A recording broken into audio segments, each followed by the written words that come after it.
What is going on, everybody? Hello. It's good to see you all. Happy Tuesday. We got some hopefully exciting stuff on the way right now. Well, not yet, but later today after maintenance. All right, cool. Got the comments up here. Got the stream dashboard up here. And we are ready to rock and roll. Good morning to Aaron Kennedy. Good morning to Andrew Johnson. Good to have you guys here.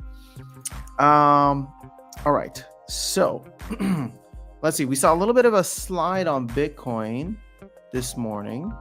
Let's see if we can refresh Hive Engine and see what the deal is, because that carried over a little bit into DEC and SPS. So DEC is SPS is no longer 3 cents. We're no longer above 800 Splintoshis. Man, I saw this thing at 850 Splintoshis yesterday, but we're still a little bit a while away. Now, the other thing that I think is probably, well, I shouldn't say it's probably, but I've been following. We'll just put it that way. Is probably important. I guess I can't say that. Is the amount of DEC batteries, or lack thereof, that is getting purchased. So we're seeing it go. It's not like a massive amount, but we are getting there. So we're slowly inching up to the halfway mark. We were at about 40% or so once we got the land white paper, or a little bit after the land white paper. But we're a week away from land. I'm surprised. I'm surprised it's not going faster. Let me just put it that way. And you can see here that the voting for the land distribution, SPS to those who are distributing, SPS distribution to those who have surveyed, is going to be, it's passing 72%. That's a little too close for comfort for me. It's too close.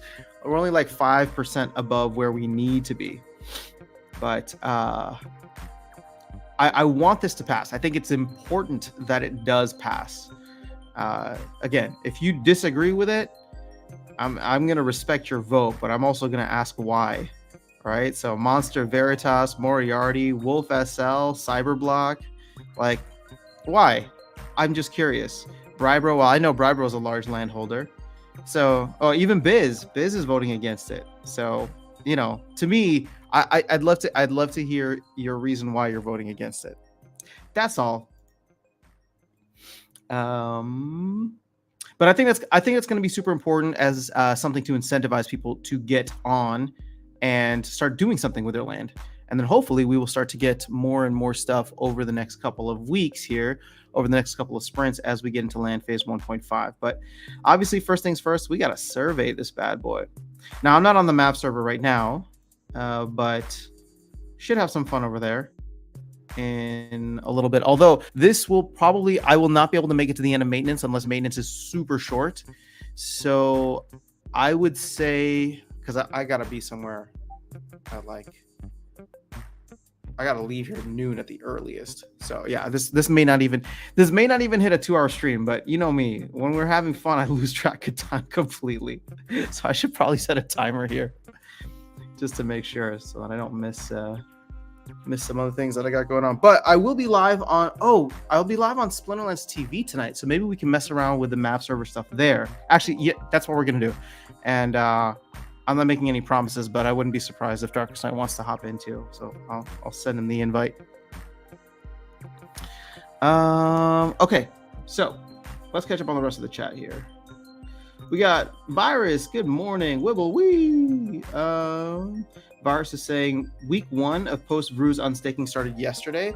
Yeah, good call out. Good call out. We've started to see it coming down. Actually, I like the Splinter cards outlook better because it just gives things in a nice list format here.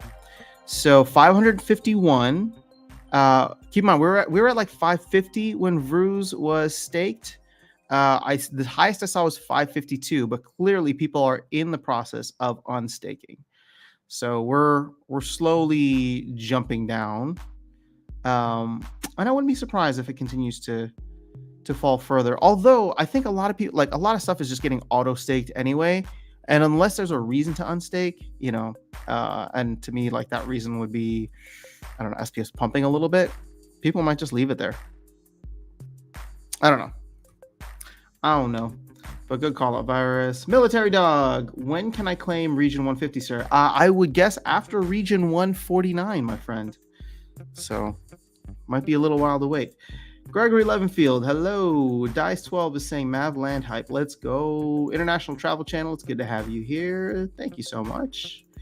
You're asking why people want to keep their free money without doing anything. Yeah, I am. Because I want to know if there's a better reason than that. Because I just want to know. Or I want them to say it out loud, that's all. But yeah, see, this is the thing. Like, I do respect the way that people... I do respect the way that people vote. But what it is to me, I guess, or what it comes down to, is that at the end of the day, you always know that everybody's just going to act in their own self-interest. Like, that's just how it's going to go. Not everybody, fine, that's fair. I think you're seeing a lot of landholders who did vote for it because they understand. But I don't know. Again, genuinely, I want to know if there's a better reason for us not to be moving towards that. And I kind of hate the fact that the team can't make a unilateral decision and just do that. But such is life. We live in a decentralized game with a decentralized token for the most part. All right. So we're going to have to vote on it. But this is just going to become like a bureaucracy or aristocracy at some point. It's going to be like the top 50 to 100 counts that essentially decide the future of the game. And the worry then becomes, well, what happens if and when those accounts are no longer like team accounts?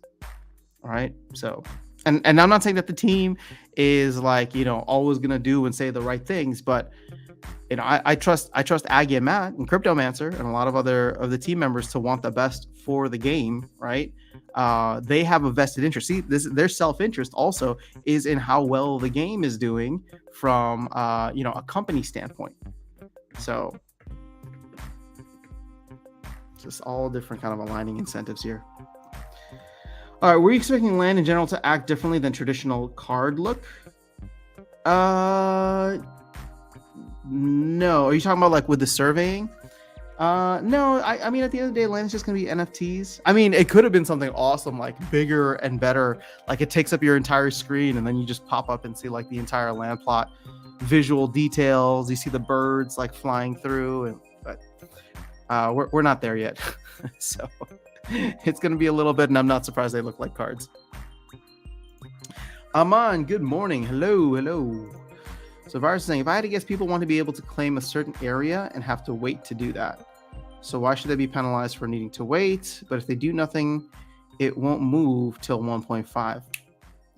Virus, that's actually, see, this is what I'm talking about. I do want to hear valid reasons. And I would actually say that this is a valid reason.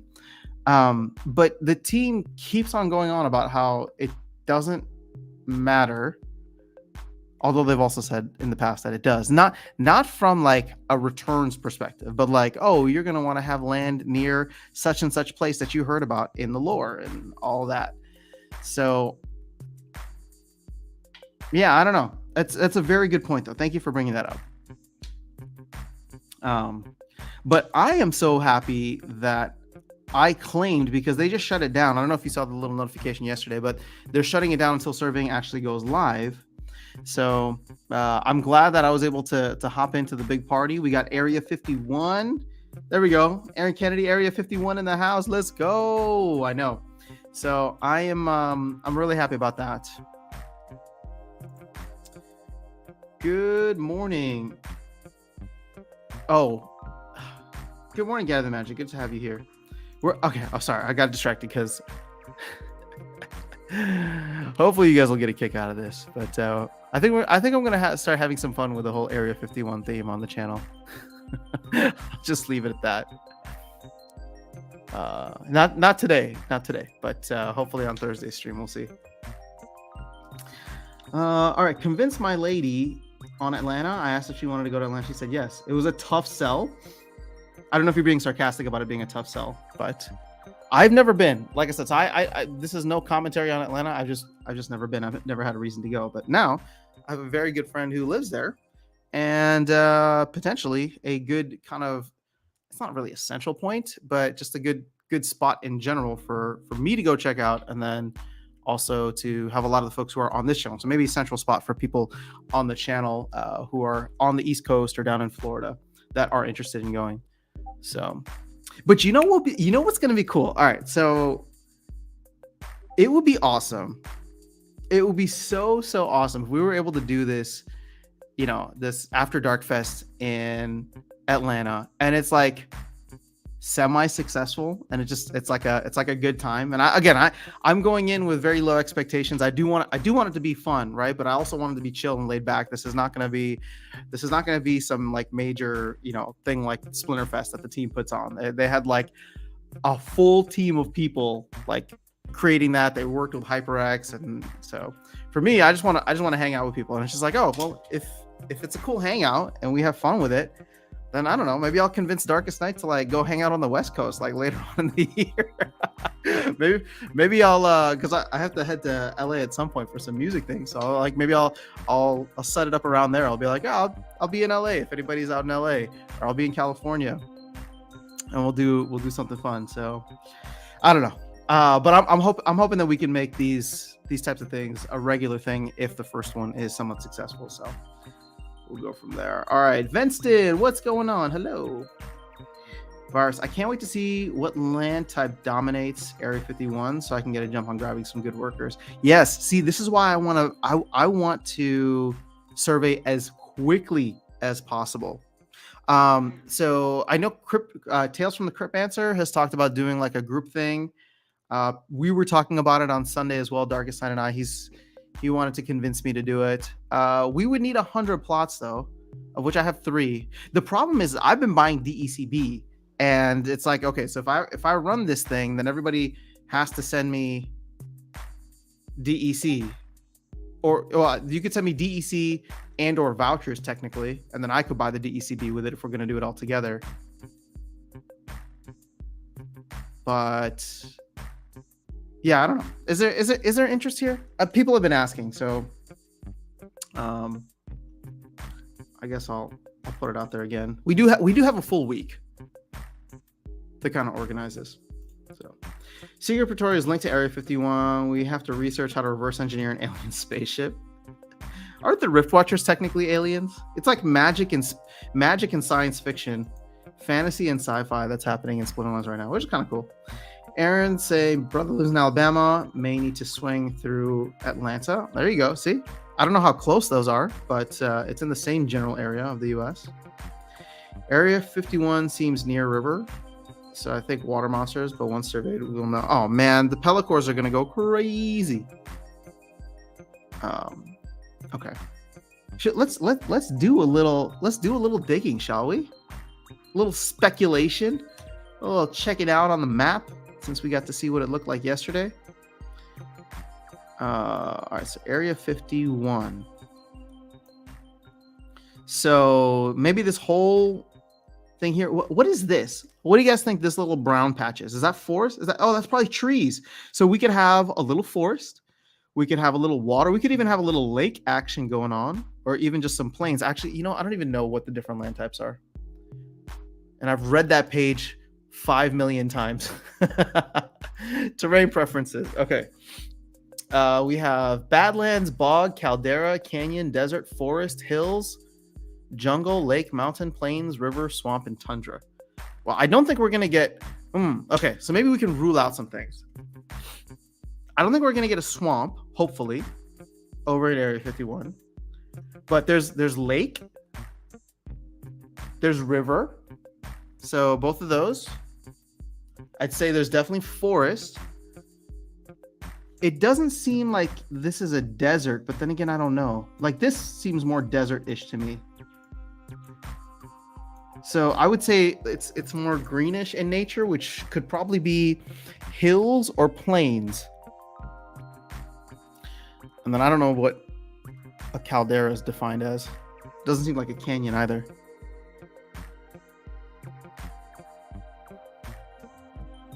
Maybe caldera and canyons will end up being like legendary lands because there won't be that many of them, and that's why their bonuses aren't that high. Just a thought. Oh, and maybe, man, what, and deserts too. What if deserts end up being? That'd be funny. Wait, which are the ones that don't have the benefits?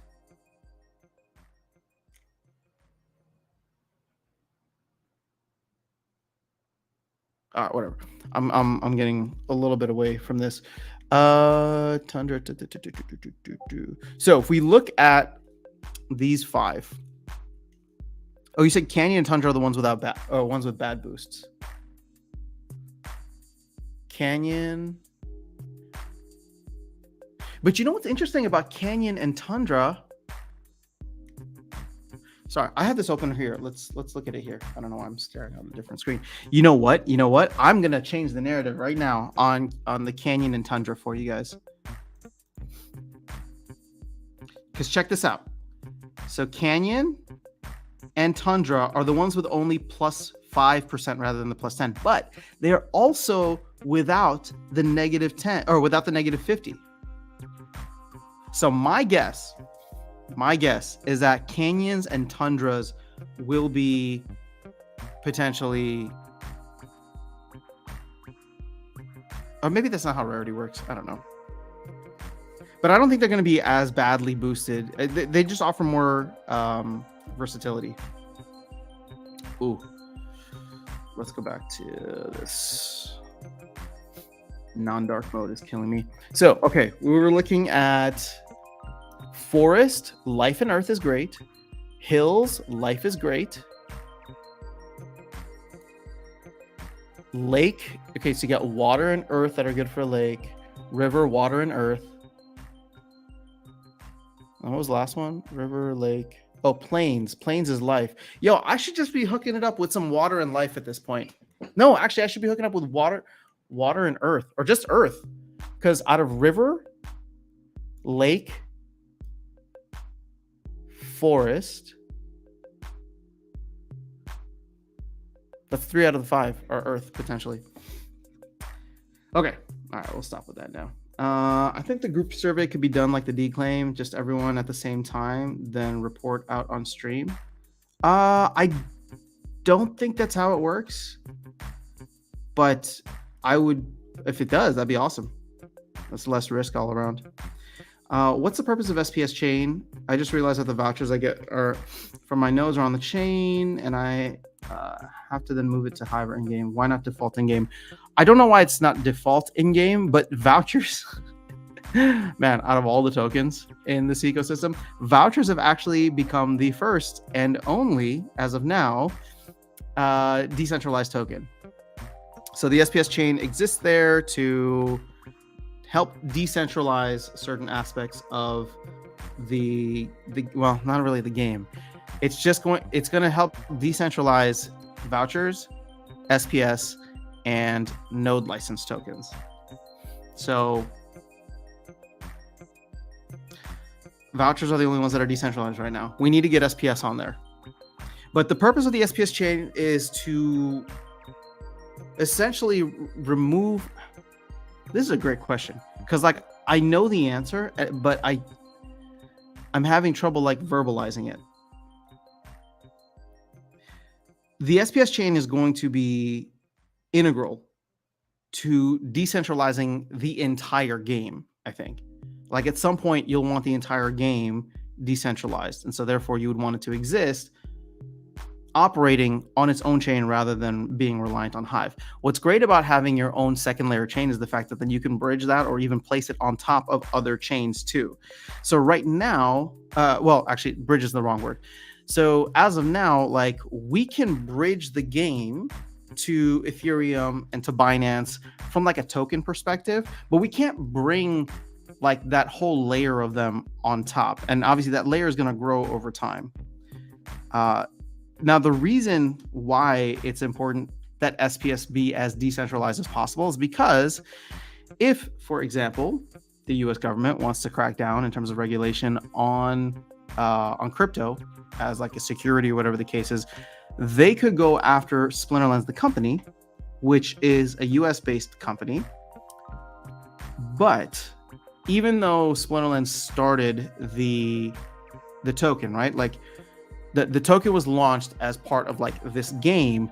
The token itself and the way that it was designed, or at least the original white paper, is that it is a decentralized token that just kind of operates and exists through validators. So similar to like the way that Ethereum is going about it.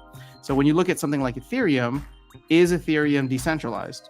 CFTC just said yesterday that they do think that Ethereum is sufficiently decentralized to consider a commodity.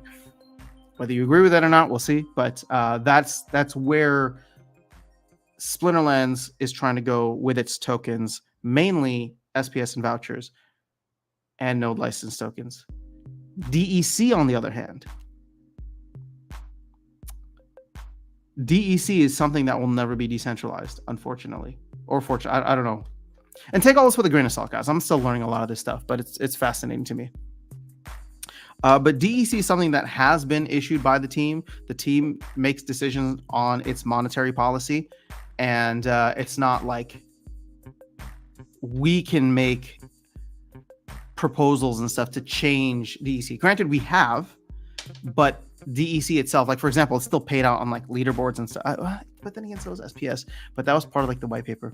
I don't know. There's like, I'm sure there's like a team of lawyers that are working through this, but I just know that it's integral to making sure that SPS is as decentralized as possible. All right, what would a group survey look like? All of us hand our plots to someone to survey and then hand back certain things? Yes, and that's my understanding of it. So like if I were to run it or Tails were to run it, everybody would have to send not their plots, but your deeds, right? So I would have to go and like, where's my guys? My guys. Like I would have to like click this and then literally send it to someone else. So that to me is really nerve-wracking, both as like wanting to send it to someone else or people sending it to me, because it's like, I don't know, that's a lot of responsibility. I'm gonna have like 100 plots in here. But that's how I understand it. Now the thing is that because I'm doing it all from my account, it would also mean that all the DEC that anybody bought would not be able to be used on those things for starter packages. So I would need to buy the DECB essentially, or use DEC or vouchers, whatever you guys have. But it would guarantee some minimums, which again, you're still going to play the lottery regardless. But if you're getting into an area where you can play the minimums, I would say that ultimately that's better. The statistics behind it would be slightly better. Dice is saying, I don't know. I hope the secret involves building a Stargate that connects to new worlds. Matt did mention the movie Contact. That'd be pretty cool. Tundra and Canyon. Thank you. So I've been debating about getting in a group claim. It seems like it's probably a good idea the way Farpachar talked about it. Okay. Well, again, I don't think it should matter where your land plots are at. So, and knowing Darkest Night, he's going to talk me into this. If you were at last stream, he was just like, let's talk about it after stream. But he and I just haven't had a chance to connect. So I'm sure. Well, he called me yesterday, but I wasn't able to chat. So I need to call him back. And we saw yesterday, it doesn't seem like Tundra was hard to come by. Well, it wasn't hard to come by in that area. Maybe you're right. Maybe it's not going to be legendary. I'm guessing Water, Life, Earth are going to be the best ones. Regions 121 to 131 are Caldera heavy.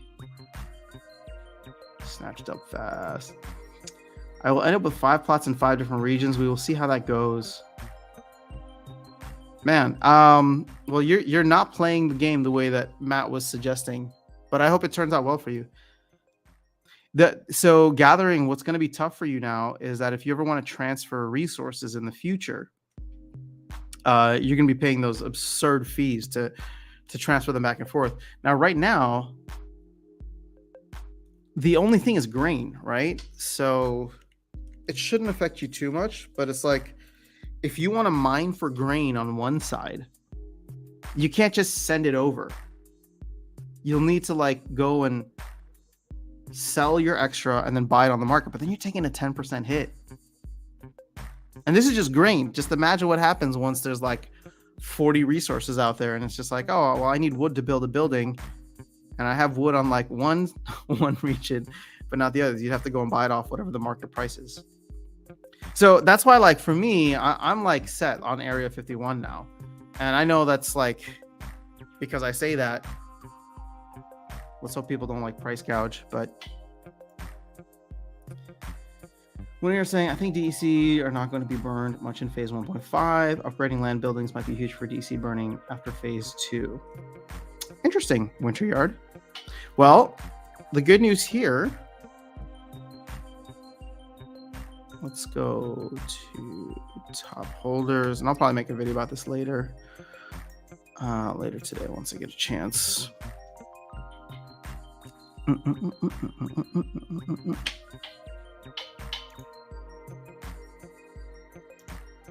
Why is this not working? There we go. So we are, you can see the null here is at 309 million.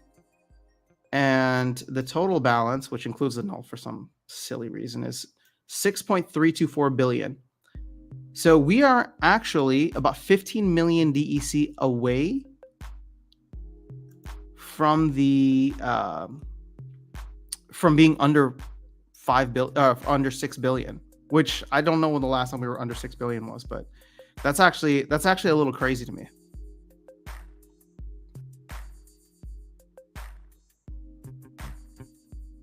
So I don't know. To me that's going to be pretty big. Again, are we going to move enough? But are we going to move enough? I don't know. But you can already see like DEC being at whatever level it is now. Like we're doing pretty well around like the 800 Splintoshi range. I think I mean I agree with you. It may not be until like Land Phase 2 comes out, or actually Rebellion. Actually, there's going to be no Rebellion now. Rebellion is like being pushed to 2024 at this point.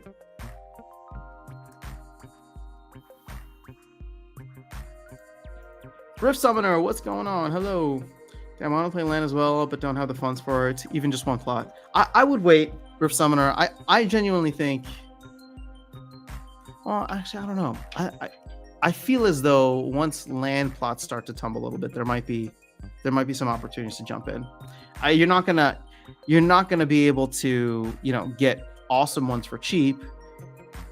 But if at this point, like buying a plot and rolling the dice, essentially opening a pack for 120, 130, 150 bucks is out of range for you, then I would just wait. We'll be researching and storing other resources for income. There you go. But keep in mind, but gathering, this is what I'm talking about. If you're across different regions, what can you do with that grain, right? You're producing, let's say you produce grain on one of your plots. That's the only plot in that region. Well, that plot is now producing double the grain that it needs. So you have 2x the amount. You can store it, right? It doesn't provide any value. You can probably put it into a liquidity pair, which, you can earn something from. So that'll be good. But if you sell it in order to like make funds, right? Again, because like LP rewards are going to be nice, but it's not going to like, let's say you need like 20,000 grain and you have 20,000 grain in one plot in one region, but you need it in the other region in order to do whatever the case is. If you were to sell it, you would take an immediate 10% haircut. So all of a sudden your 20,000 jumps down to 18,000. Right. And that value is worthwhile in DEC. Then you can go and buy 18,000 grain worth on the other side. So like for me, my plan is to eventually maybe get more land in another region, but that'll only be after I've like built up something successful and sustainable in Area 51. And that might be like further down the road. So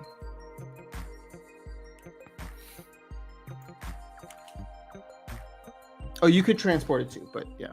So now I'm willing to sacrifice my cards to drop Silver League just to play land. Rift Summoner, I would totally agree with you. Land is going to be Land is going to be a long-term game. There's going to be so much hype and FOMO coming in at the beginning. People are probably going to overspend in many ways. And I would say that it's probably better to just sit on the sidelines. And I know that's like super counterintuitive, right? Or counter to the narrative. Obviously, I'm hyped about Land, but I can understand that like at the beginning, stuff is just overhyped. So, Land's going to come out.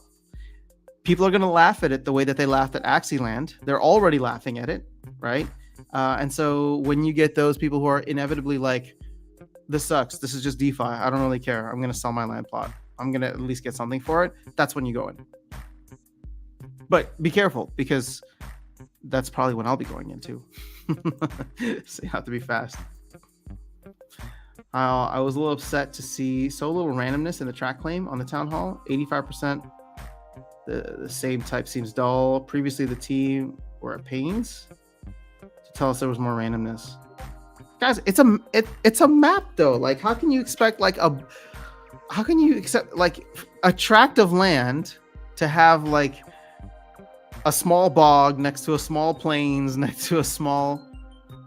I mean, I get it. I really do. It just doesn't surprise me at all.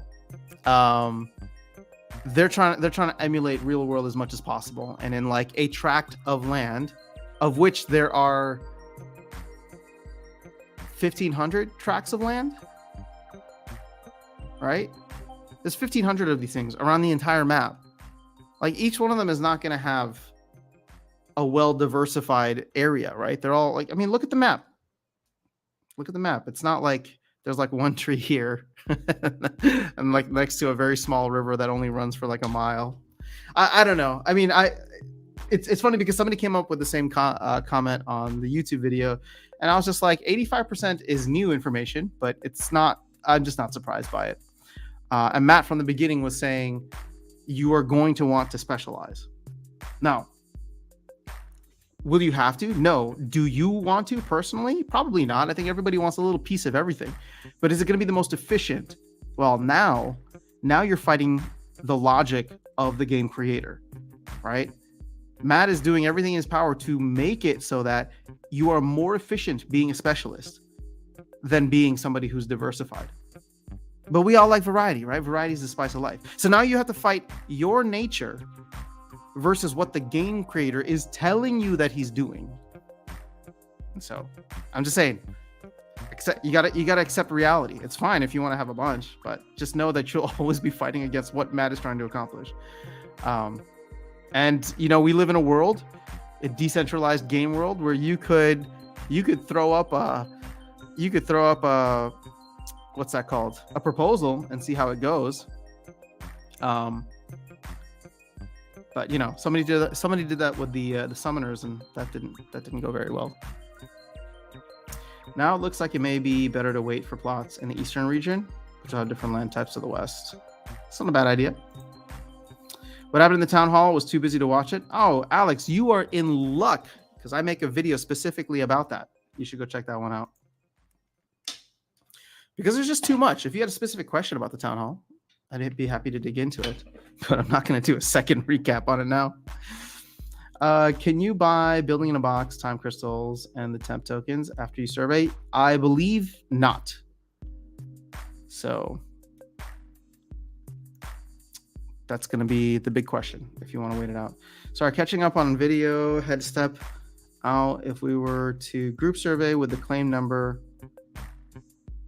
Yeah, so everybody will have to keep track. I mean, sorry, whoever does it, I would have to keep track of what belongs to who. But for example, whether I send it or somebody sends it to me, I know that I own 51, 3, 46, 47, and 48, right? Sorry, 51-3-46, right? I know that I own that plot or that specific land deed or whatever you want to call it. And so whether I do it or somebody else were to do it, they would need to send me back 51, 3, 46. So it's only 100. And as Darkest Night said, you only have to do it once. So if people are interested, definitely let me know. It's just we're going to have to organize a bunch. And then, I mean, that's fine. I guess I can organize it. We can figure out what exactly we want to do. everybody will need to either let me know their overall. Actually, we should probably get ahead of this. So, because I think the better thing, easier thing would be for me to go and just buy DECB on your behalf. And then you just need to let me know exactly what you wanted on that plot, right? Which of the things, because now that we know the way that land surveying is going to work, you can go in and you can select the different, you go line by line for each specific plot, and then do that. Actually, you know what? This would be fun to do on Tuesday's live stream, because then all y'all will be with me too. And it's just like, all right, everybody double check your plots. Like we do it right when the game comes out, or right when the update finishes. But we would just have to organize it beforehand. Everything would need to be sent beforehand. Alex Everson made his top 5. Thank you, Vincent. Wasn't an incredibly exciting town hall from what I understood, though. Well, it's interesting you say that, Vincent, because like I said, when I was going through it, it didn't seem like there was like anything major or revealing, but yet I came away with so many notes. So I don't know how to reconcile that. You only watch the live streams. All right, here, I'll tell you the 5 biggest takeaways. Arcade project, they want to port Web 2 games into Web 3. Gladiators and reward cards are allowed on land. The next promo card we can expect in April. It may be DEC only, but we don't know if vouchers are going to be involved. Although Aggie said that this is a company, something for company revenue. Number 4 was that there's a promo set that's not confirmed, but if it does hit, Rebellion will probably be moved to November or December. And then number 5 was land research benefits. Matt is working on his own vision for Secret Pretoria, but sounds like Aggie and Nate have some other cool ways to benefit anybody who goes after those research tokens. Hoping land common plots will be affordable. I think they will. I mean, I don't know what affordable is for you. That's obviously different for everyone, but I hope that they are for you or somewhere.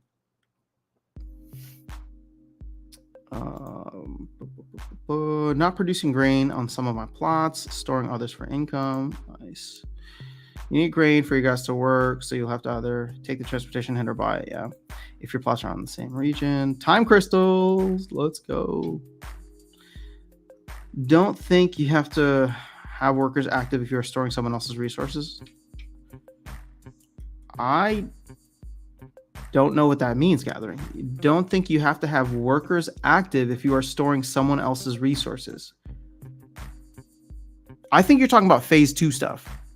And I don't even know how that works yet. But if you're basing stuff off of what's been said about phase 2 without there being a white paper for it, I would just advise caution. All that is subject to change. I'm waiting on land. I want to see the best path, then jump in it. That's a smart move, Alex. I was just suggesting that to Rift Summoner. I was planning on buying a plot just to be a part of land gameplay, but I don't feel playing it if I can't go all out because I can't afford a Rooney. All right, well, that's fair, Leandro. I get it. I hope that there will be ways in which they can make it appealing to everybody. Like, even if you can't go all out, like just owning one land and having a couple of average monsters work it just to be part of it would be cool. There's no land gameplay, correct? It's just a new screen with numbers. Yep. I mean, it's just like the card game, except they don't even battle with one another. They just give you stuff. I'll send land to you if that's... How much land do you have, Aaron Kennedy? All right, so you have... I have 3. I think Dark Knight has 5. That's 8. I mean, we're already like almost 10% of the way there. Yeah, let's do it. If anybody's interested and you trust me with your land, don't send it now. Do not send it now. Actually, you know what? I've been wanting to do this for a while, and I've been trying to be more active on my Discord channel. So I'm actually going to make a channel for this in my Discord channel. Land claim. And then we can delete or archive it later. But if you are interested... Oh, hold on. Let's do land survey claim. Okay, and then how do I share my Discord server? It'll just be an easier way for all of us to like jump in on the same area here. So if you're not on my Discord, again, you don't have to be. I'm not trying to shill my Discord. This is just a place for people to come and if they come through, if they want to be part of this like group thing. But I will say this, the reason I'm trying to get more active on my Discord channel or Discord server is because I do want to do more tournament stuff, more esports competitive stuff. So again, I'm not saying that you have to go there to get all the information. Everything's going to be out here, but I do plan on utilizing Discord a little bit more once we get those tournaments going. And as of now, I'll make an official post about this, but I'll give you guys the quick alpha. We are at the end of March. What I'll be doing is running a multi-week tournament. Here's the plan so far. Multi-week tournament. It's either going to be 2 or 3 weeks of qualifiers, and then we're going to have an invite only at the end of April. Invite only at the end of April. And I'm going to keep these just for simplicity. I'm going to keep these to Sunday mornings during this time. So if you're here regularly on Sunday mornings, it's going to be right within your schedule. We're going to do the tournaments during this time frame. I've already gotten Darkest Night to, well, not commit, but to come on. We'll do some battle analysis, and we're going to do it in a way where we'll do like round robin tournaments during the qualifiers, and then, like I said, an invite only. What's that called? Single elimination tournament. But I even want that to be bigger because it's just like I think I'm going to do best of 5 or maybe even best of 7 for each of the rounds, because I want it to be like, oh, I got 2 bad rule sets and I'm done, right? Like that sucks. I want it to be more in depth. I want that best player to come through, right? Like, so whether that takes 5 games, maybe we'll even do best of 7, who knows? But it'll be a very small group. I'm thinking like the top 8, and hopefully we can make the prizes fun and worthwhile. So if you're interested in being a part of that, I know some folks have reached out already, but we'll call it maybe the spring series or something for April. And if it's successful, and if we can get a lot of, actually, no, it's not about the numbers. It's not about getting a lot of people, but if there's interest here, I'm doing this for you guys, because this will not be open to everybody. I would just want to do cool stuff for the people on this channel. So if it is, if we do get a lot of good feedback from it and you guys want to continue, then we'll find stuff to do maybe in May and June and onwards. And I would actually love, like, so here's my short thing. We're going to do a trial run of this in April. Like I said, 3 weeks, maybe 4, if I have the time for it to do like 4 consecutive Sundays. If it's successful, then what I would like to do, maybe we'll do another small interim one in like May, but it's like come June, I want to have something that expands the entire summer, right? And it's just like, there's going to be preset dates and preset times, right? And they're all probably going to be on Sundays. Maybe we'll shake it up and mix it up if we get enough feedback. But it's like, we'll do this like expansive thing over the summer where we run like a summer league, essentially, where people can come in, play a bunch of games, be part of this. We'll have like leaderboards. Again, internally, this is not going to be with the team or anything, but that's what I want to utilize the Discord server for, so we can kind of get this fun competitive rivalry that doesn't just end like that, right? It's just like, oh, you come on, every Sunday, it's just like, it'll be like the NFL, right? Like the games are coming up every Sunday. We'll see, who's potentially playing who. Well, actually, I guess we wouldn't necessarily be able to see that, but we'll see like who's on the leaderboards and who's trying to catch up. So that's, I don't know, that to me is what makes it exciting. Like I love, well, I don't do it anymore, but like I used to love watching ESPN during the week of the NFL season, because it's like all the analysis of like, oh my God, that was a great game last week, and somebody's like in the top of the standings, but somebody's doing really well, or whatever the case is. And most important thing, sorry, I'm ranting here, but I will finish this. Most important thing, and some people may not like this, but it is going to be chaos only at the silver level, silver league.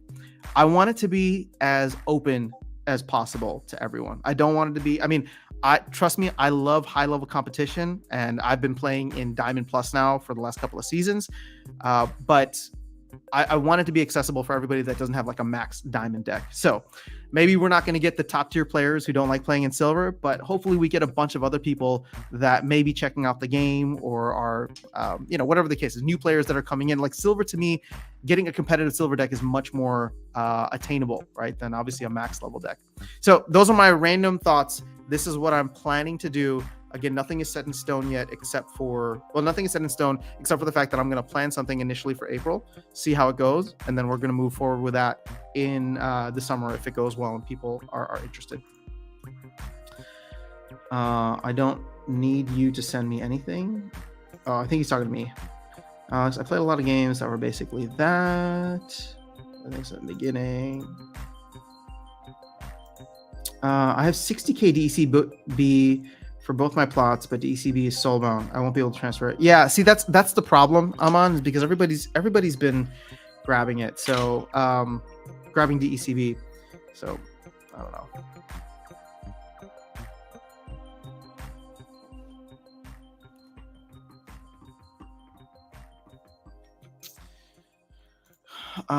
Anyone know the most common terrain type for Area 51 on the test server? I don't. Is that update on the test server yet? I don't think it is.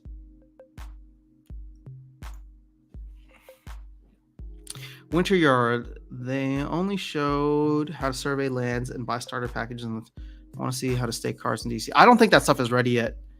I don't think that stuff is even close to being ready. That's more 1.5 stuff. We still need to get one out. Phase 1. Go over the first one after sound. What do they mean when they're trying to integrate Web 2 games into the... see, look, I told you I was only going to give you the snippets. But that's actually the most exciting thing for me. And the reason that I put it at number 1 was because of the fact that like Aggie's just trying to build a system where they can get Web 2 games to essentially port into the Web 3 ecosystem. So they're building the infrastructure. And I think it's starting off with something like what's happening with the GLS platform, where they have all these things that are now like built out on Hive. They did it once with Splinterlands. They've refined it now with Wait, why is this? Oh, sorry. They did it with Splinterlands and they refined it with GLS, and I think they're probably at a point where it sounds like, any game or any company can come in, and this is the whole like Invenium platform that they've talked about. But any game or any team can like come in, or company can come in and like, it's almost like I don't want to say it's a game in a box, but it's like if you already have like a running game and you want to like port it into Web3 and then just build a token system around it, right? Again, the whole point that he was bringing up is that people don't care about tokens. Like gamers want cool games. So now it's just like, well, we'll take care of all the Web3 stuff. It's like easy. It's just come in like, it's all templated out, but you bring cool games that are already developed and in the mix. So I don't know. We'll have to get more information, but I just thought that it was a pretty cool idea if he can get it. I have 1 plot of land extra. Nice. I don't have any extra. We all know you got a farm in South Florida. I caught the vibe that Macroeconomics Devils would be the number 1. What? Will be the number 1 resource required for land, NFA. Wait, why Gargoyle Devils? Is it because they're versatile?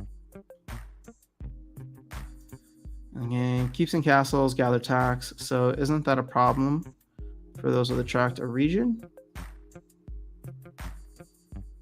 Doesn't seem great to gather your own taxes. Sorry, Paul, I'm not sure what you mean by that. So they're going to get a tax of everything that's earned, I believe, but there'll also be a tax on anybody that trades. Great idea on surveying pool. I'll let my guildmates know. Hope RNG rewards you for your effort. That'd be awesome, man. I mean, I guess the way that I look at it, it doesn't really matter. It's just now, at the very least, we as a group would get something better, or are guaranteed to get the minimum. Yeah, I was thinking the same thing, Virus. Unless it's just like the versatility and the fact that they're rare and probably very cheap. You can use bots in the tournament, right? No. Oh, yeah. No, you cannot use bots in the tournament. We're going to go very, very easily with that right now. Paul Stimson. Actually, since you're the bot expert, Alex, how would you run Can you run a bot in challenges? Or can you run a bot in, like, not ranked, but challenges? Well, not practice mode either.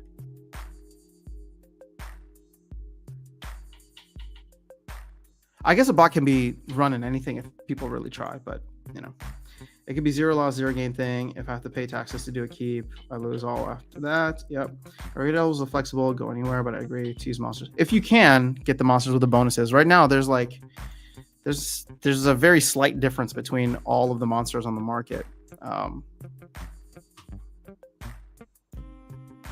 we're almost going down. Let me open a monster market. That'll be easier.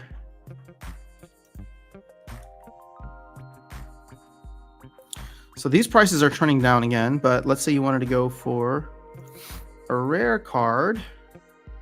Yeah, it's like Gargoyle Devils are like 5.5 cents, but you can get 1, 2, 3, 4, 5 splinters cheaper, technically. The only thing you're missing is water with the Venari Wavesmiths.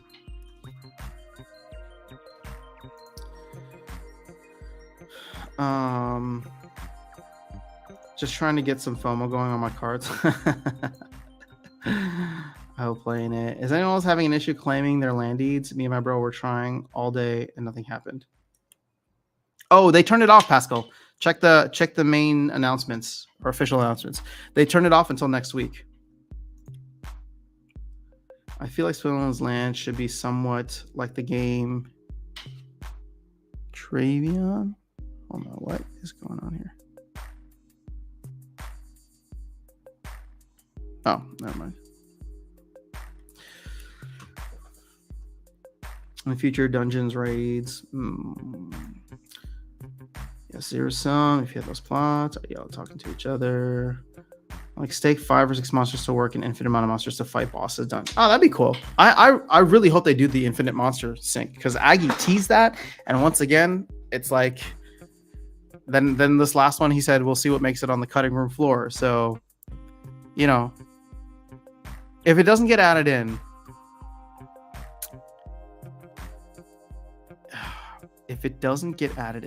then that would be devastating for the economy. I think people are expecting that now.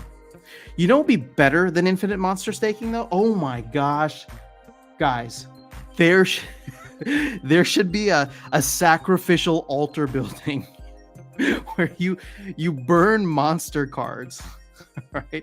So you're just incentivized and you can just continue burning them. Oh, this could even be a guild building where like the more monsters you burn. So it could be a land, or man, they should implement this in guilds, not land, because guilds would make way more sense right now. And it just seems more like it seems more, you know, with like the whole ethos of like guilds. Sacrificial altar, just burn all these monster cards and get some value out of it. Now how would that help with guilds versus land? I don't know. But if you were incentivized to continue like burning a ton of monsters,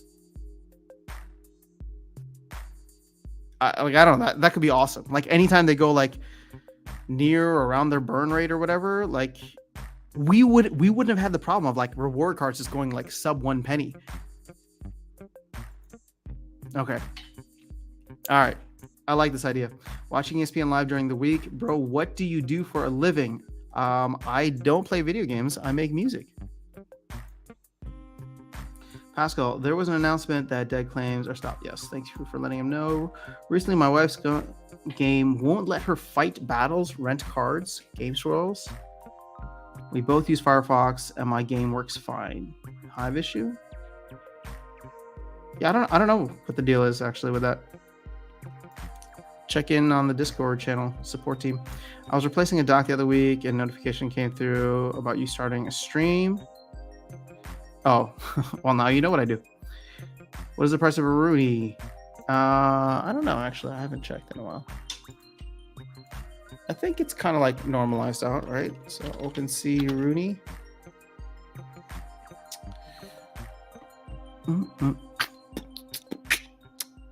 Floor price is 0.46. Oh, okay. So that thing's staying relatively high. Man, I wish I'd gotten more.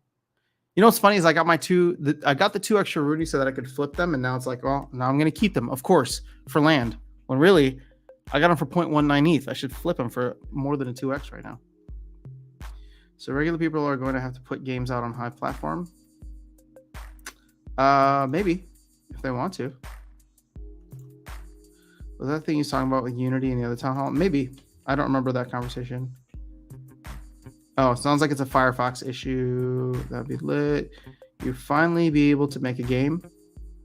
That wouldn't change anything for me. I can make a game now if I wanted to. I mean, I want to, but I have 0 coding experience. It's amazing in Brawls. Oh, Alex's bot is amazing in Brawls. Any idea how to fix it, Leandro? My game on Firefox works fine. Don't even know who that is. He wants to sacrifice the baby unicorns. If they go below their burn rate, let's do it. Hope we get some alien crash sites or something revealed on our land. Dude, it would be so awesome if they just put like a little Easter egg for us in Area 51. Just to say, you know, and they don't even they can just wink at it too. Just be like, oh, there was an unidentified object. It also flies, found in Area 51.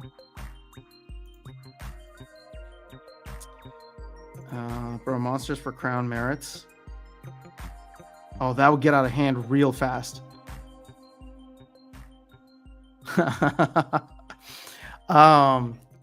Dude, we would wipe out the gargoyle lion population. They would become an endangered species if we burned monsters for crowns and merits. I actually like the way that crowns and merits are set up right now.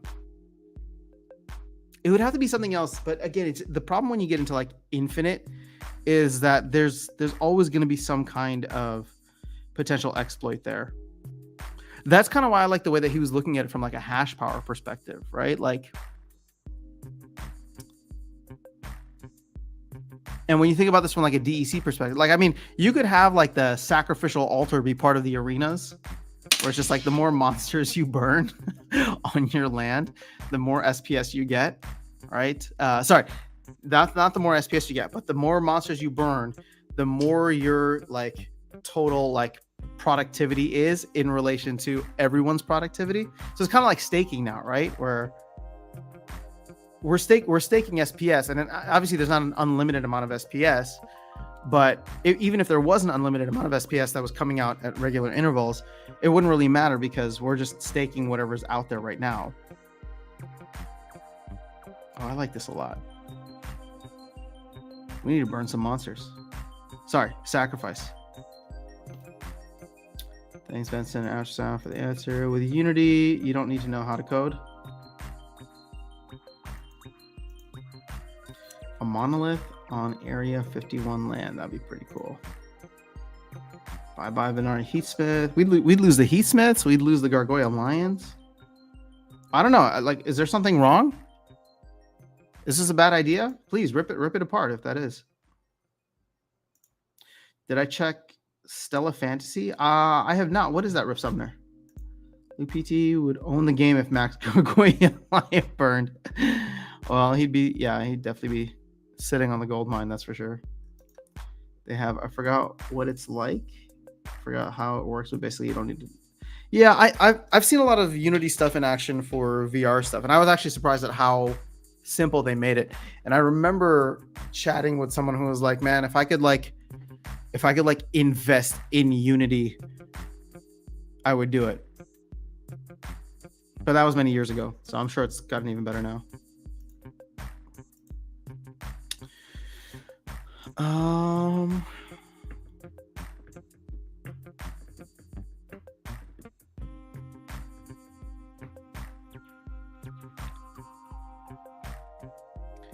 I want to look at the legendaries, because now, especially if I need Earth, Bilgka is looking kind of sweet. for the extra boost. What is this? 1.15 times 11 would be $12.65. But I would get like a 1.5x bonus then rather than using who's the Earth? Oh, Vampire Bat. Wait, wasn't there another Earth one? Oh, Pelican Mercenary. How could I forget about him?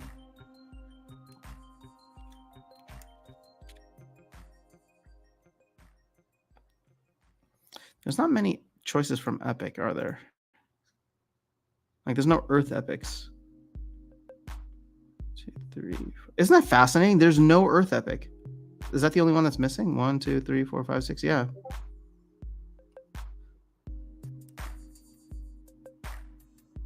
I can't say that the Earth reward monsters are really all that great. I mean, well, what's his name? It's pretty good. Pelican Mercenary, but Bilchka's just meh.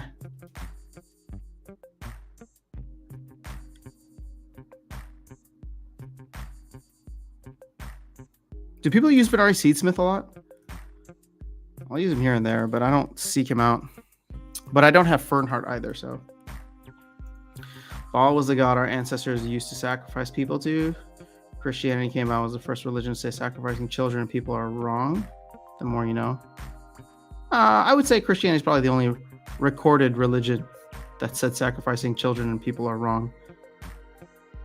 But to your point, now I know about Baal. You can wait. How can you invest in Unity? Again, this is just something that I heard. I don't really know much about Unity, so. Sacrifice monster for power source. Duration depends on PP.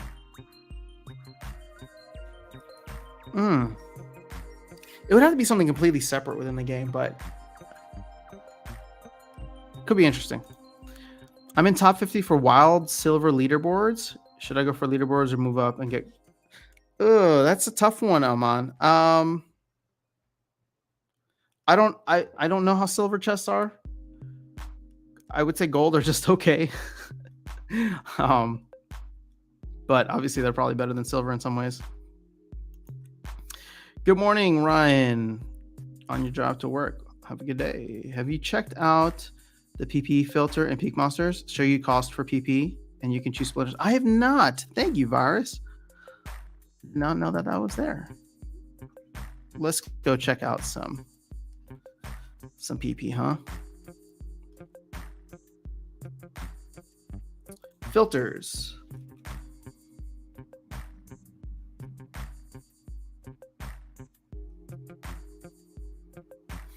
Maybe not in this filter.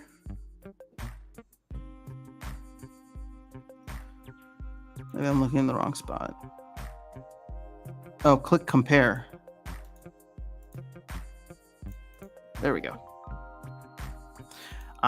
Best cost, CP to cost ratio. Well, that should become irrelevant at some point. Best PP to cost ratio. Let's go.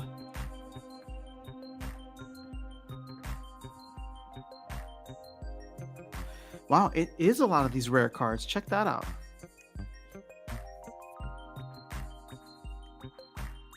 Oh, I'm going to have to spend time here.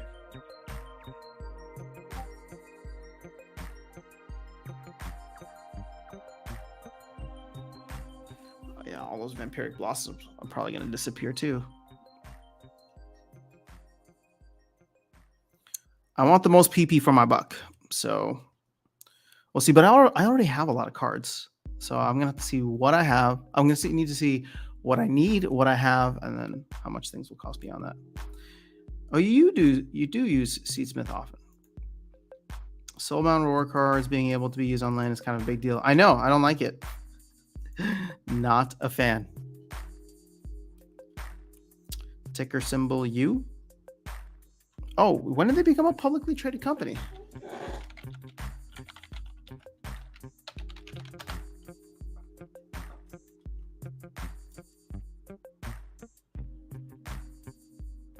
Unity software.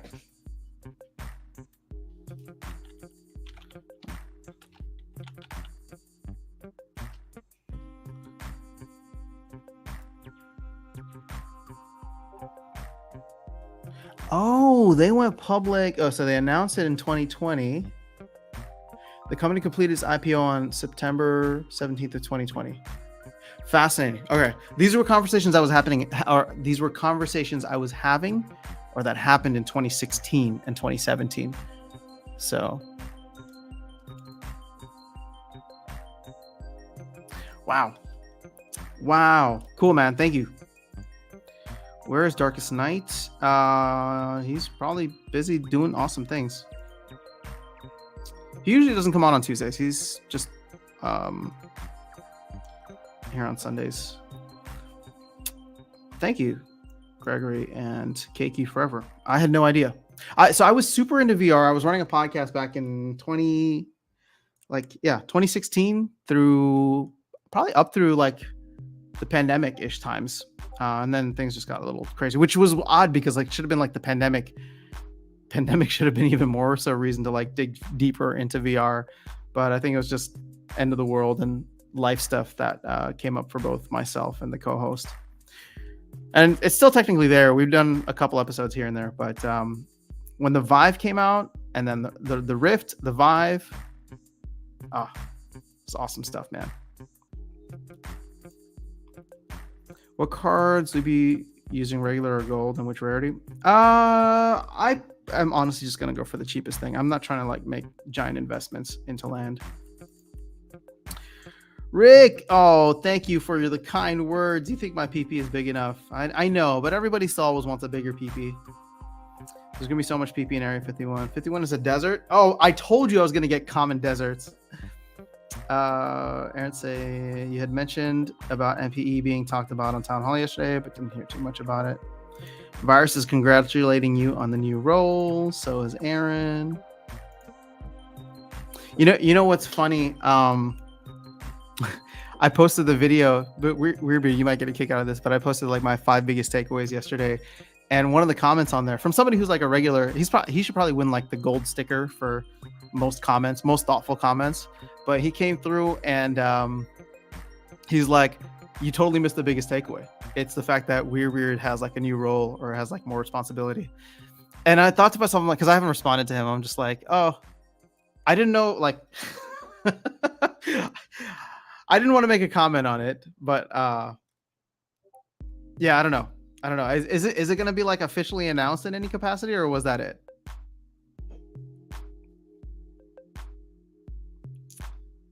Just out of curiosity. What's up, Luke? Bunch of melee monsters because sword fight. I wonder how much PP there will be when occupied. Oh, it's gonna be a ton. Nope, they did not. They promoted him.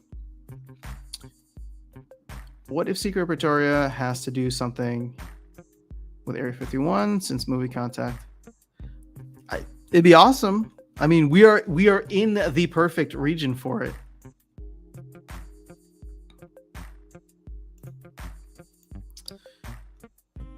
SPL is doomed.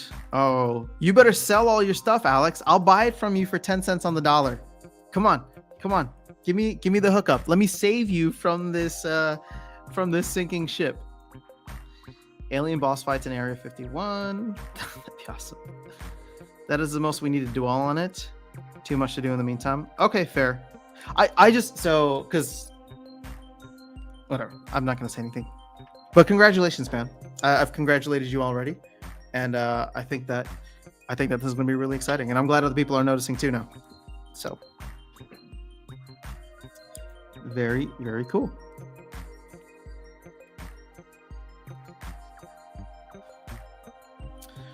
All right. So, are we done with the PP stuff here? I think it's very easy to see that rare cards are going to be the best bang for your buck. And is it not even gold? Like, gold cards are not going to be the best bang for your buck here, but they're also not going to allow you to maximize your land. So if we do go to gold cards, oh, interesting. Check it out.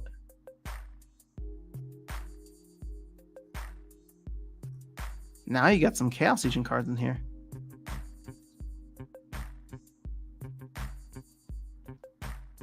Fascinating. But we go back down to common cards, which is cool.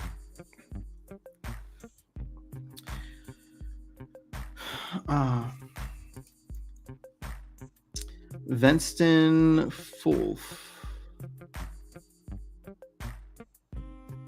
Oh, you put a bid for Alex's stuff? Alex isn't going to sell. He's too scared. Because he tries to project onto me that he's the king, that I'm the king of FOMO, but it's really him. He tries to pretend he doesn't care about the game and all that, but he's never going to sell, right? Come on, Alex. I'll buy everything from you for $10. Actually, you know what? I'll buy everything from you for $10 in Bitcoin. I'll send you Bitcoin. Come on. You know you want some.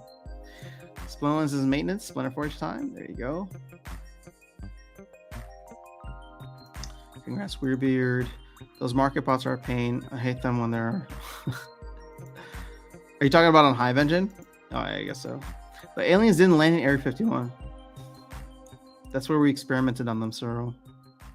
Dice, you're getting too technical here. We want them to land in Area 51, okay? Or we want them to be running around Area 51. Maybe that's what we should be digging up.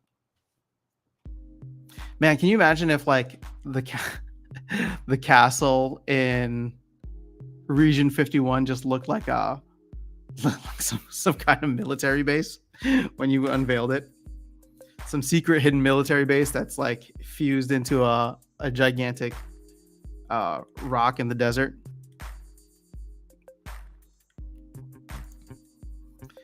I've actually been selling LOL, throwing into LPs. Oh, you did mention that. There you go. Look at Afton trying to offload his BTC for the hard-earned money found. Oh, I can't claim to be a BTC maxi or a Bitcoin maxi if I'm selling my Bitcoin. But you know the best part about it is that Bitcoin is not just store of value, but a payment rail. So I could convert cash, which is trash, into Bitcoin and then immediately send it. I have a bunch of extra cards, like 3K extra cards. Thinking may use some of that for land. Maybe sell some for SPS. Well, if they're not renting out well, you might have a better return on them elsewhere. Finding crop circles on your land plots. Oh yes. Oh wait, no. I don't want workers to be abducted. I don't want to have to keep going. I don't want to have to keep going there, man. Or keep going to the market and buying. Harris, good morning. What is happening? How are you?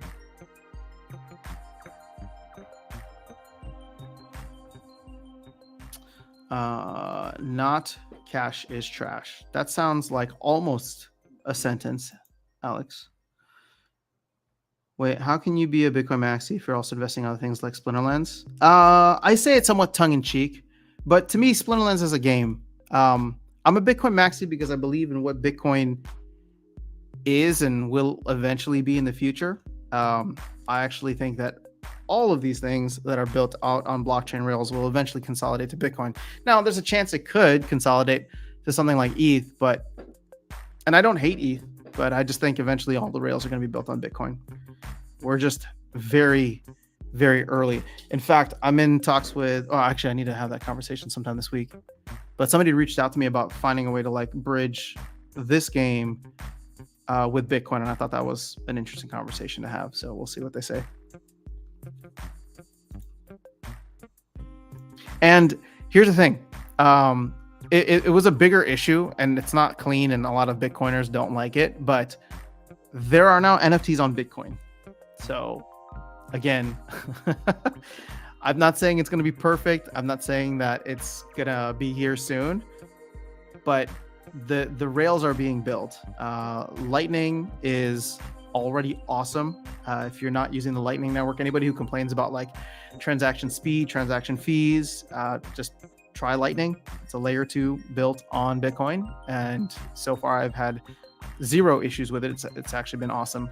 And so we're going to see more stuff start to get built out, especially if like regulation gets into a weird space. Like people will be worried in their jurisdictions on like how they interact with things that could be deemed securities.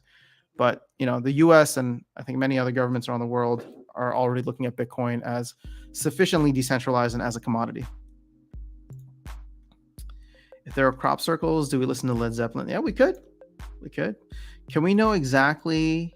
Can we know like actually who our neighbors are? That's what I want to know, Aman. So I know somebody. I know a couple people who are near me, or one right next to me. But I want to know who all is in like 51.3, for example. So hopefully we'll find out soon, next week. Now for real though, would they promote Weirbeard too? I'm honestly very curious. I will let him respond if he feels like it, but he probably won't respond to you. It's not my place to say. It's just I'm happy for him, and I'm excited for what I'm excited for what's to come. Let's put it that way.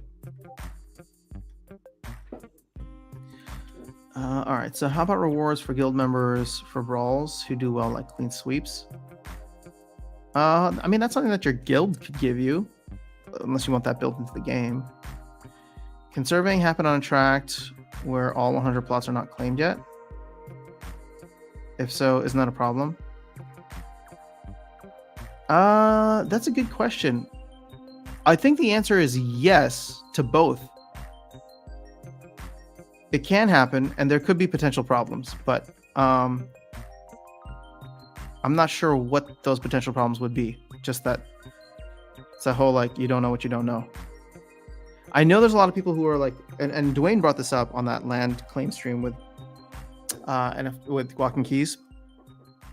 But like a lot of people may be waiting now to not claim their land plot until they see what's surveyed in a tract or a region, because there's like, oh, if now I know what's out there, there's an increased chance of me getting a castle or a keep. So is that a problem? I think problem might be overstepping it. It's the way that the system's built, and some people are just going to try and play the game that way. If a castle / keep is surveyed, I don't want to claim my plot. Oh, see, that's another potential problem. Bitcoin doesn't make life easier for people. For that, it will never be mainstream until they fix that. That is an incorrect statement. Or at least one that is only skewed to your perspective. If it doesn't make life easier for people, clearly you've never been unbanked. Stella Fantasy is free to play, by the way. I'll see if I can check it out. Thanks, Rip Sumner. I think the government is cool with Bitcoin because they know it can't work. It won't work. All I can do is smile and say, sure, you do you, Alex. Surveying first will be the best way to guarantee you have a chance. Wait, why is that the case, Virus? Because somebody was just making the opposite argument. Because if half the thing is surveyed, like if half the keep or half the tract is surveyed, and you know there's no castle or no keep there, then your chances of like grabbing a land plot and claiming there and then surveying immediately are reduced from 1 out of 100 to 1 out of 50. Unless I'm understanding something else with the claiming process wrong. Is surveying limited to tracts that are 100% claimed? Maybe that's something that they should do. It should only be fully claimed tracts and regions.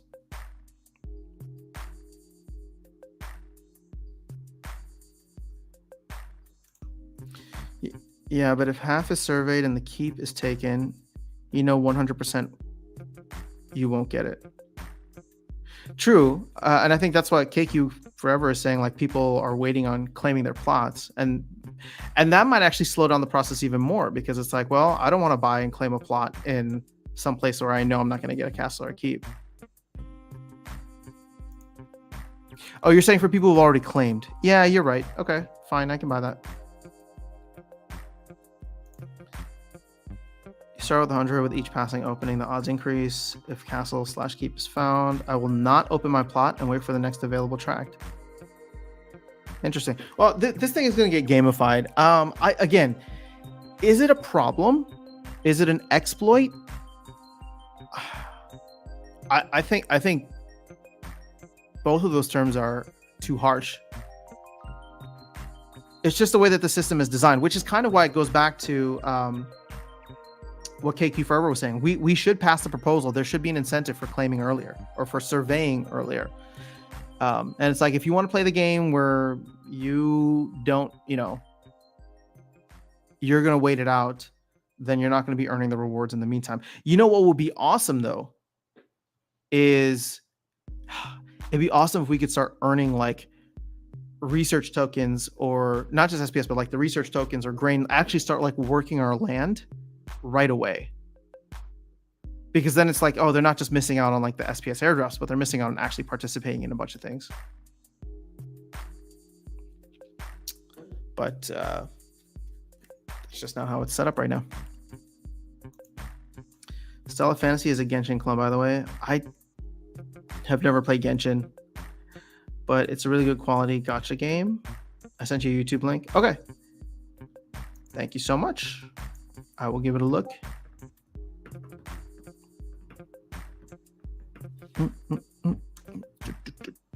All right. We are coming up on an hour and a half, and like I said, I'm gonna end this a little bit earlier today. We're in maintenance already, right?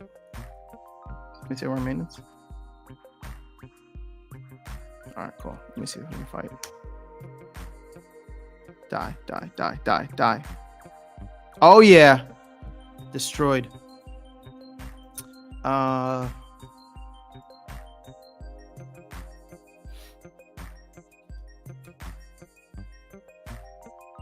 Where's BTC at? Swap.btc. Oh, wait. Let's see the top. Oh, are we back above 27? Well, hello. But look at these chaos packs. Yo, going for $2 a pop. Oh my gosh. How many people bought a ton of chaos packs right before the sellout thinking these things were going to jump up higher? Now, the good thing, though, is if you need cards, check this out. Your chaos pack estimated value is, I personally think, significantly higher than the pack price. So it's 2.31 divided by 2.06. Oops. It's 12% higher. Again, you need to do this on average, right? So you need to scale it up. But if you bought a bunch of packs and then sold the cards, but how well are cards selling right now is the other question to ask.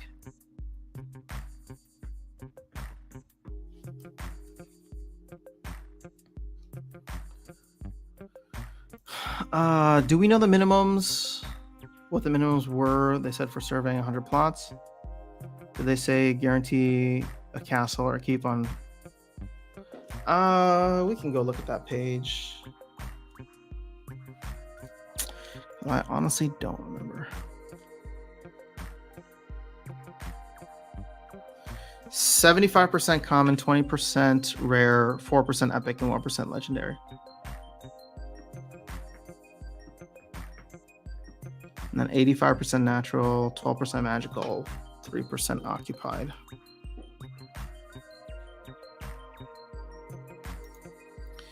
But they force you into attract when you claim. Oh, Virus, I didn't answer your question. Did they guarantee a castle or keep on one of the 100, even if they're... I don't think that they could make that guarantee. I didn't see that anywhere in here. Somebody was saying that it's already been predetermined, like which ones are going to get the plot, or which ones are going to get the castles and keeps, like which plots already have them. But I don't know. But they force you into attract when you claim. So it is a problem that will cause only dumb people to claim and attract, where I have zero chance to get it. That itself will stop the claim process. I mean, honestly, I don't mind. I know. Like, we want everybody to participate in land, but if people want to be, play that game, I don't mind, because I want to get more SPS for my land. So you do your thing. Have you used the energy refills? Do you think it's worth it? I have not used any, actually. And in diamond, I don't think it's worth it. I think in bronze it could be. Maybe even silver, but I enjoy the game, but I'm not going to go and like pay a bunch of extra just to play more battles. I think 25 a day is more than enough. alpha pack equals plot. Interesting. Alex been selling cards fairly easily. All right, good to know. Maybe we'll run a little like thing here where we'll buy like 100 packs, see if we can scale that up and get, was it $231 worth of value out of 200? Was it 201? Come away with like $30. That's not bad. 12% return. The question though is, are 100 packs enough? Next real question. Many folks got SPS for Vruz. What is the best? Sorry, let me just move this back here where it's not so bright. What is the best option to not lose money holding SPS? Do you move back into DEC? Or is it better to hold the cards now? Well, it sounds like you're asking me for investment advice, financial advice, and I can't give you that. But I will say, if you don't want to lose money holding SPS, there's always stable coins. So if you take it out, you can put it into HBD, which is on the Hive chain or Hive engine. If you bridge it out, you can put it into DAI on Ethereum or USDC on Ethereum, and then BUSD on Binance. Those are ways to, again, they're not risk-free, but they are pegged to the dollar, so you wouldn't lose value from a dollar perspective, unless, of course, they inflate it all the way. Oh man, I sold all my SPS during the Vruz hype. Interesting. Because the hype only went to like 3 cents. So are you saying we're still in the Vruz hype? It's already lower than what it was. How much higher than 3 cents did it get? I saw maybe like 3.1 cents. And today we're sitting at like 2.9. Which, sure, is like a 7% gain. They're randomized on the server, so it will not be the same on the server. Got it. Okay. I don't think they guarantee castle keeps per 100 claimed. Yeah, it's got to be 100 per 100. Did anybody ask the question yesterday? I don't remember hearing it, but in case I zoned out, did anybody ask the question of like, if you have 100 different plots all across different regions and tracks, is that going to be a problem? Will you still get the guarantee? I mean, you should, but I wonder if they thought that through. The only ones that aren't selling are my beta cards, which I thought was weird. Oh, they're not as cool as alpha, and they're not as relevant as modern.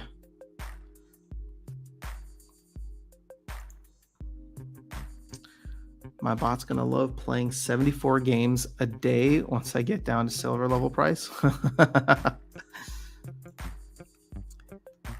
You need to be more tricky if you want financial advice here. For example, pretend it's financial advice. Oh, Brian's telling everybody how to get financial advice now.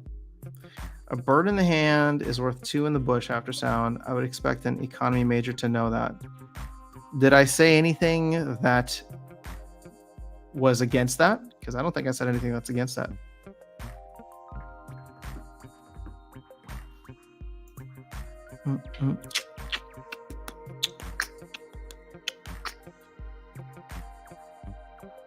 In fact, that's why I actually always tell people, don't buy plots. You're rolling the dice. Oh, you're talking about the card pack openings. No, you're not talking about. You're talking about it's only a 7% gain. Sure. The problem is that no matter where you're making that transaction, I mean, you could be making it on a Hive engine, which I would say the spreads are still going to get you. But sure, you make a 7% gain, but you're paying fees on that. If you trade it on Tribal Dex, or if you trade it on Binance, or you withdraw it. So, I mean, look, more power to you. If 7% floats your boat, go for it. I'm not saying that I'm here for like the Moon Boy stuff, but the wealthiest people in the world make like 1 trade a year, right? So the Vruz hype was not nearly enough for me to like sell off a significant chunk of SPS. I'll wait for other hype to come back, and I'm willing to wait until 2025. I love betas. What's your IGN, Alex? I'll look on Peak Monsters. Economically speaking, a bird now might not be worth two later. Oh man. Yeah. I've been following this banking stuff here in the US and it's not looking phenomenal. But we shall see. I'm just glad that I'm holding Bitcoin, some crypto, got some land. We're good to go.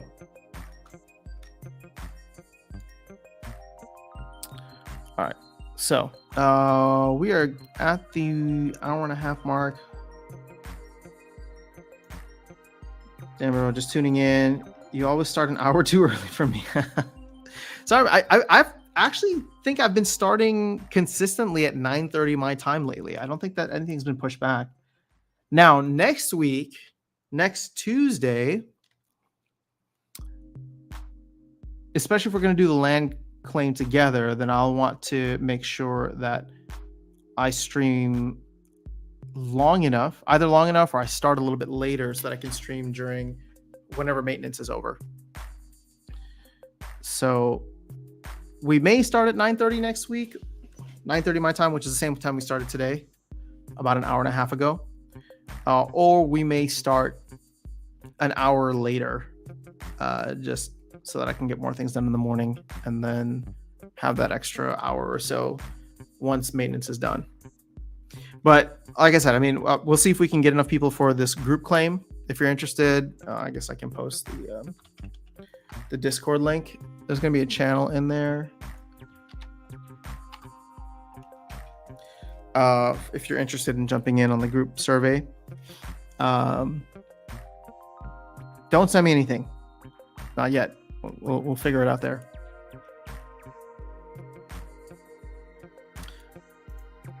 Dennis is saying, if Bitcoin goes to 1 million, what will happen to this world? Yeah, like that. See, that's the funny thing, right? If Bitcoin, well, it's not if, when Bitcoin goes to 1 million, it really just depends, right? It depends on how quickly it happens. If it happens within this like 90-day window that's being thrown out there, I think nobody's going to be worried about the Bitcoin price. They're going to be worried about everything else that's happening. Your time is actually perfect for me when you live stream. Awesome. Bitcoin will not go to 1 million. Oh, Alex, I'm so glad. I'm so glad that we now have you on record saying this. Let's just save it forever, okay? I think Bitcoin will surpass 1 million. This is my predictions.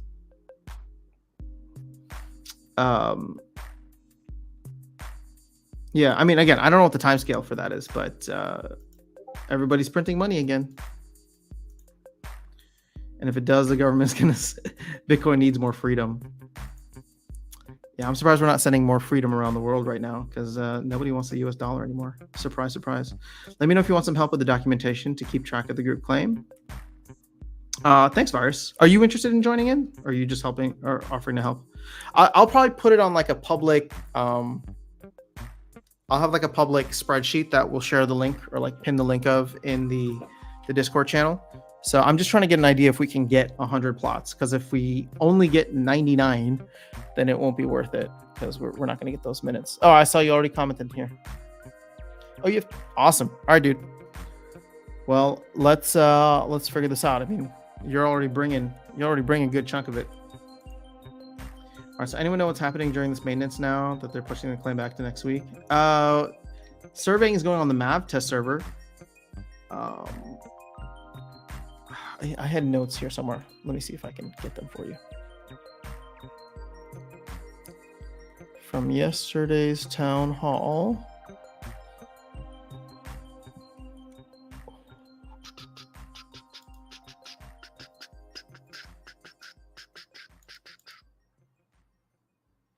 It's not a big release. So, they said market expirations are here.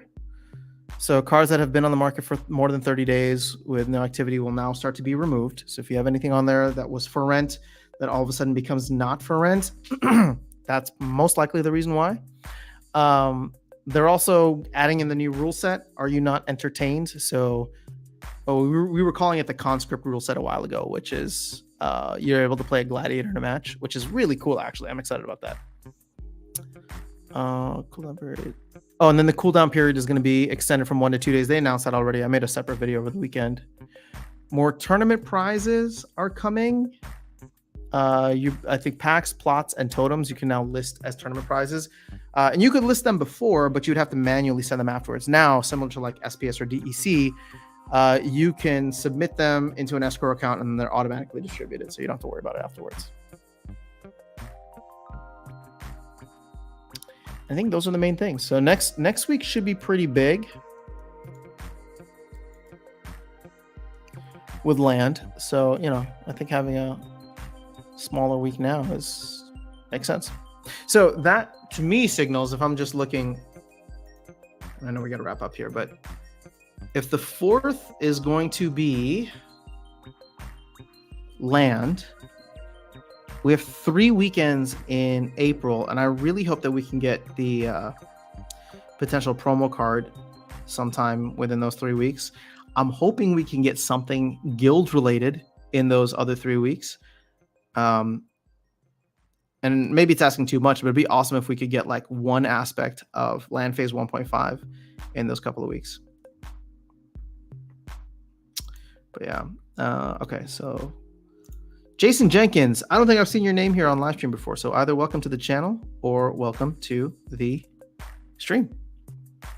It's good to have you here. So Jason says there are over 50 million millionaires in the world, so each millionaire can't own one BTC. It can easily go to 1 million. It can go past 1 million easily when all traditional banks custody.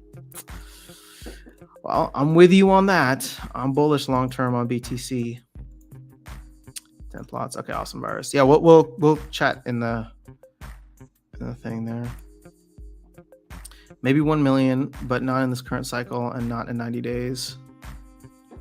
Yeah, well, so here's the thing. People are like all over Balaji for like the 90-day thing, but that's like, I tweeted this morning, I'm just like, people are way too obsessed with his bet and not the reason why he accepted the bet. He didn't make the bet. Somebody bet this against him and he accepted it. But he's gone on to podcast now saying several things. 1, it's not about the 90 days. 2, he's hoping he loses the bet, right?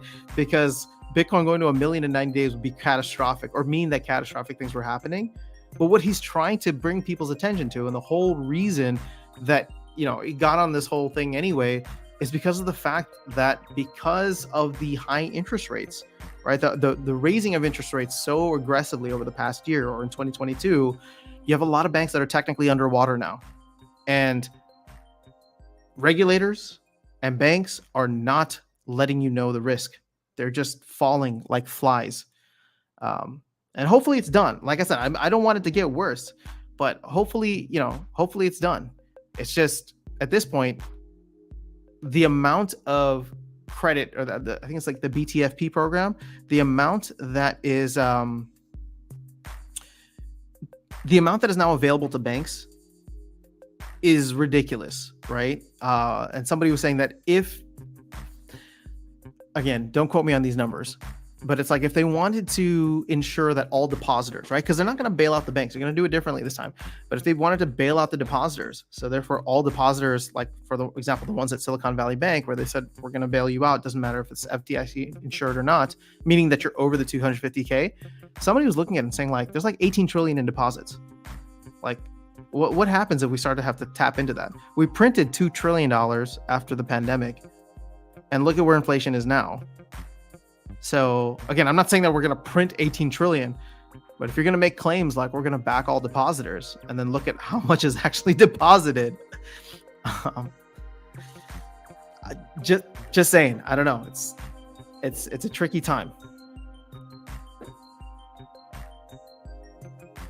You don't see it going past 250K in the next 2 years. Guys, no one controls Bitcoin. Why would any government let uncontrolled monetary system become a norm? Like, come on, seems like common sense to me.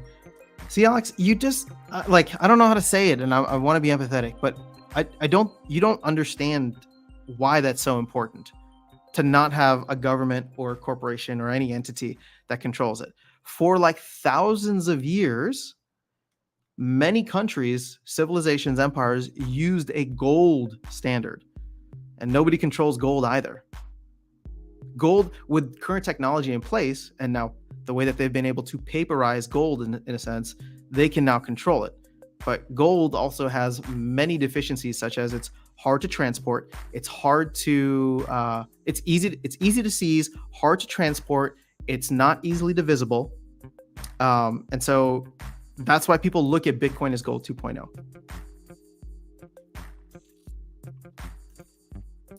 I agree that if each millionaire buy one BTC or more, that can push the demand up. Gotta be a whole coiner. I saw a flaw in the group survey. What if everyone doesn't want the same starter packages? You'll be able to choose which ones get what, Vince did. So I wouldn't worry about that. How much DEC will the promo card be? Any guess? $1 million DEC? Isn't that what they did like Lux Vega for? That'd probably be my guess. If it's like a maxed legendary already. Although I hope they get away from that. I hope they do more common stuff. But they did a common for Archimus the Bear. They did a common for Vruz. They might go back to like heavy hitters now.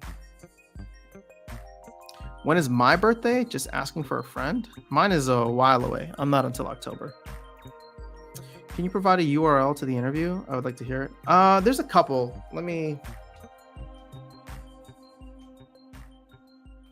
But sure. Let's see. I've been listening to them.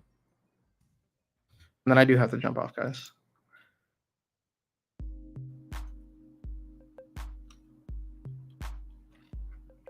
Here's this one with Bankless. And again, I've listened to a couple, so I might be quoting one that he didn't say that exactly. Well, he's come across and said mostly the same stuff in a lot of the interviews, but you can check that out.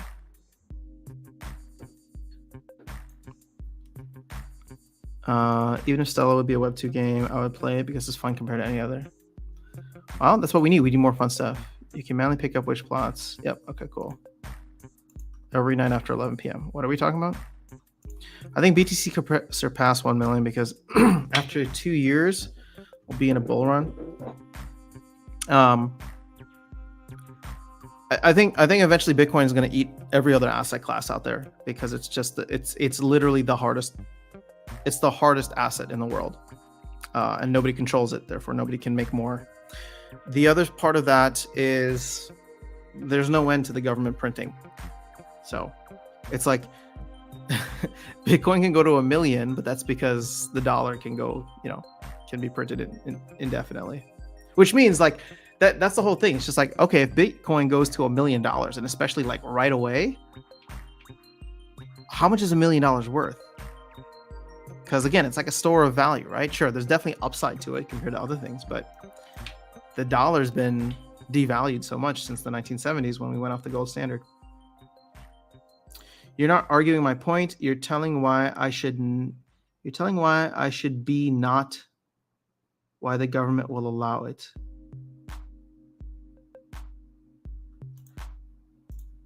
I'm not arguing that it's cool. I'm arguing that power will never allow it. So here's the funny thing. Oh, this is what I thought was my clever tweet yesterday. It's fascinating to see how crypto and Bitcoin friendly Russia, China, many countries in Asia are becoming now, and how anti-Bitcoin and crypto they are becoming here in the US. So when you talk about the power, large countries that dominate right now. So for example, the US, it's competition. They're not going to want to face it, right? So it's going to reduce their power to devalue their own currency and all that. So they're going to fight it, and they're fighting it now. But the issue is that the same way we would criticize China, saying that China cannot ban Bitcoin. What they can do is they can ban their citizens from using Bitcoin, right? So they're not attacking Bitcoin. They're just essentially stopping their citizens from participating in an open decentralized network. That's essentially what's going to happen here. Well, I hope it doesn't happen, but with the way things are trending in Operation Choke Point 2, it's not looking great. But Bitcoin will always have value because there will be other parts of the world that you'll be able to go use it, spend it, right? You've already had several countries that have adopted it either as legal tender or as an additional currency. And you have a lot of major countries around the world that have very friendly crypto policies or Bitcoin policies. So you are absolutely right. They're going to fight it and they're not going to allow it. But that doesn't mean it's not going to win. We don't have one world government, individual. Yeah, there you go. I want Lux Vega, but nobody wanted to trade my card collection for her. Time had almost equal value. Yeah, look, it's crazy to see Lux Vega's value go up that much. We have a global system of government, bro. Come on. We definitely have a movement towards that. But now you're getting into tinfoil hat stuff. But my hope is that as powerful as it is, it's not all powerful. The fact that El Salvador was able to not cave to the pressure from the IMF, I think is huge. And they're just going to serve as an inspiration for many other smaller countries to start adopting Bitcoin, of which they have, right? I think Central African Republic is another one that's done it. And so it's just, at the end of the day, it's gonna be a race to see who can adopt it faster. But I think what Balaji's trying to get to is that, like, if there are issues, they're going to happen quickly. Nice. I made a live. Powis, good to have you here. I'm sorry I'm going to be hopping off. Awesome as always. Vincent, well, I hope you don't. I mean, I'm glad you're hanging out here, but wish you best of luck. So China banning BTC thousands of times already was effective. I mean, they've banned it how many times since 2013 or 2012? And it still continues to grow. I'm with you all, crypto is cool, but I'm also not going to be blind to reality. But see, here's the thing. It's funny that you make that comment, Alex, because you are projecting what you think is going to happen rather than what's actually happening. So you're talking about us not being, or that we're blind to reality, but you're not realizing that there are already countries adopting this. So I would say just open your eyes a little bit more. China shut off all the miners. China shut off all the miners 2 years ago, but Hong Kong, and therefore by extension China, have become much more crypto friendly. Check the news, bro. Check the news, bro. China is setting up a CBDC and whatever it's called. Indeed they are. I mean, every country eventually will. How is China not letting citizens use Bitcoin? Not an attack on Bitcoin. Bro, you're okay. So here's what the deal is. Actually, Alex, here's my homework assignment for you. You should probably go catch up on the news because you're citing stuff from like 2 to 3 years ago. So I'm actually understanding of your viewpoint. I'm just saying that you're not up to date. How is El Salvador doing? They seem to be doing all right. They haven't collapsed as a country. What is NATO? What is the United Nations? Y'all are wild for real. Yeah, dude. What is the IMF? Bro. Okay. If we're going to have this conversation, you need to go read up just a little bit more. El Salvador will become rich once BTC reaches 50K. Did I come too late? Yeah, I'm already on here 18 minutes longer than I planned to. Lunch today. Lunch calling. Taco Tuesday. All right. Have fun, guys. Enjoy your lunch. I hope my country adopts BTC as legal tender. Better to buy BTC now. Yep. I believe we've had 3 countries adopt it so far. But there are also many other countries that have Bitcoin-friendly policies. And so they don't need to adopt it as legal tender. Like El Salvador went like above and beyond. But as long as they're not against it, I see the value of it, especially. So I'll close with this because I think that this was probably one of the biggest eye-openers for me. But when the president of El Salvador said that the rest of the world, and specifically for him, like El Salvador, is making, like, they bear the brunt of inflation. They bear the brunt of inflation, right? Because we print money, but since the dollar is the global reserve currency. It's just like the rest of the world feels the inflation, but they don't have a voice because they're not citizens of the US, right? So they can't vote to say what we should or shouldn't be doing. They just like there's a statistic that I heard. It's like I think 70% of the US dollars reside outside of the US. So therefore, every time a dollar is printed, 70% of the inflation is felt by the rest of the world. We only feel 30% of it here in the US. So when that happens and we just print a ton of money, they feel it, and their economies are not as stable as a more developed country like the US. So therefore, when he said that, and he's just like, we don't get a voice. We don't get to say what the US, Federal Reserve or monetary fiscal policy is. Yet we just have to like deal with it. That's why we're adopting Bitcoin, because nobody can mess with Bitcoin. We know exactly what we're getting, and it is now legal currency or legal tender. So to me, that was like eye-opening in many ways, because I'm just like,